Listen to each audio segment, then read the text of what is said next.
Hey, I think most of you have a gamer friend and you wonder why are they so addicted to their games? And so did I, and I decided to do kind of a little research to understand that. My name is Arkalik and I'm majoring in computational science. Since I've started learning computational science, I was interested in game development. So today I'd like to talk to you about how game developers make people addicted to their games. And I'm gonna tell you 4 main tricks that they use. Well, let's get started. The first trick is making a game look simple, but challenging when you play it. Well, it may sound pretty weird and difficult to do, but I found kind of a pretty perfect example. I think most of you have played Flappy Bird, and it's such a game which is played on iOS or Android devices.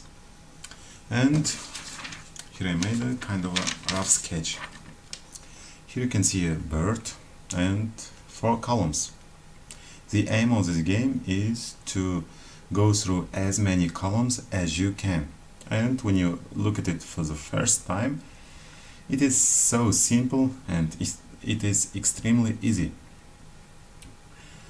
But when you play it, your bird always keeps falling down.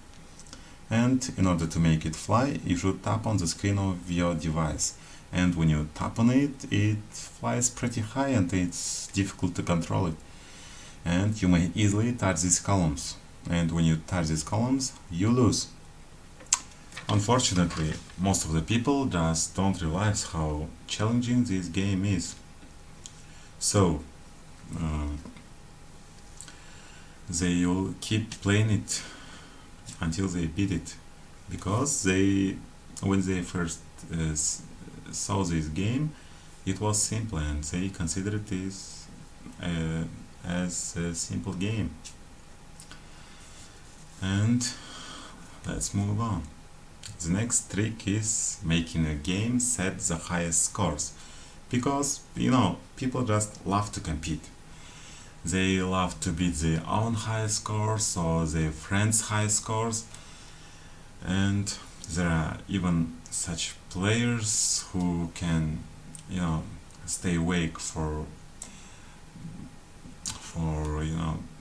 many days just in order to beat their friends' high scores, and they will play a game again and again and again, just until they beat that high score.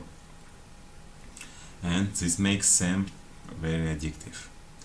The next trick is timing. Well, game developers make people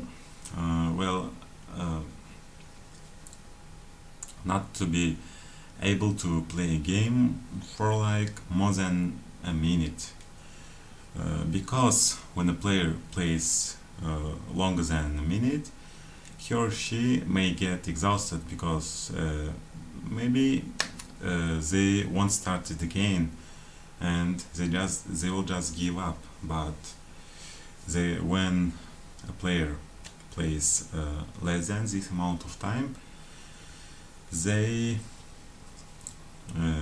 won't just realize how much time they are spending on a game, and they won't feel that they played enough, and they'll keep playing this game, and it's fairly likely that they won't give up in a minute.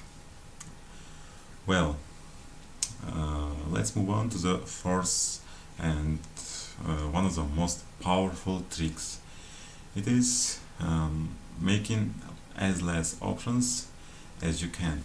Well, game developers nowadays make very small amount of options in a game menu and in a game itself, because there were some games with so many options in the main menu. When, for example, when you open it, it says, head-to-head battle, exhibition, or buying some purchases, and so on. And it makes people pretty confused, because They open the game just to play it, and you should let them play. So nowadays, in the games, there are not so many options. For example, again, Flappy Bird. If you played it, you can understand me, because when you open a game, it just goes on and you can't stop, because if you stop, you lose. And this is how it works. Um, uh, it makes people want to play it, and they won't get bored, because uh, when they open it, they just play it and they won't realize how they started, and how much time will they spend on it, and that's it. Well, so these were 4 main tricks that they used to make people addicted. So guys, please don't get caught by these tricks, and thank you for your attention. Goodbye.